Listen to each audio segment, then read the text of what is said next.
Carpal tunnel syndrome के अंदर लोगों के हाथों में कमज़ोरी होती है। क्यों होती है? उसकी वजह ये होती है कि जो नसें होती हैं, जो हाथों को सप्लाई करनी होती है, जिसमें मीडियन नर्व होती है, उसके ऊपर दबाव होता है। दबाव किस लेवल पे होता है? ये जो रिस्ट होती है, यहाँ पे जहाँ से आपके हाथ और बाजू का जोड़ बन रहा है, इस जगह के ऊपर नस दबी होती है। इसको कार्पल टनल बोलते हैं। हाथ का एक हिस्सा सुन्न होता है, उंगलियों के अंदर दर्द होता है, हाथ आपका जो होता है वीक हो सकता है, ग्रिप आपकी कमज़ोर हो सकती है।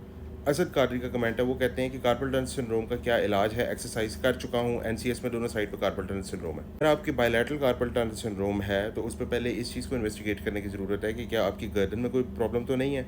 उसको जब एक दफ़ा इन्वेस्टिगेट कर लेंगे तो अगर वो नॉर्मल होता है तो फिर इस पर सिंपल ट्रीटमेंट जो है वो है कार्पल टनल रिलीज़। क्योंकि इनिशियली जो होता है वो कार्पल टनल सिंड्रोम के अंदर मरीज़ को जो होता है फिजियोथेरेपी एडवाइस करते हैं, दवाइयाँ एडवाइस करते हैं। उस पर अगर मरीज़ की बेहतरी नहीं आ रही होती तो फिर कार्पल टनल रिलीज़ का उसे कहते हैं कि आप इस पर कराएँ। सीटीआर के अंदर होता ये है कि पेशेंट की कार्पल टनल से को खोल दिया जाता है, उसकी जो नसों पे दबाव है उसको रिलीज़ कर दिया जाता है। एक छोटे से कट के ज़रिए ये ऑपरेट किया जाता है। उस पर मरीज़ का जो हाथ को सुन्न किया जाता है, इस पर बड़ा कट नहीं लगता और मरीज़ को उसी दिन ऑपरेशन के बाद डिस्चार्ज कर दिया जाता है। इस पर ये होता है कि लॉन्ग टर्म आपको इस पर रिलीफ आता है और मरीज़ इस पर is back to his normal life, अपने काम आराम से कर सकते हैं। लेकिन इस चीज़ को अगर आप डिले करते हैं तो फिर रिकवरी इस पर आपकी स्लो होगी।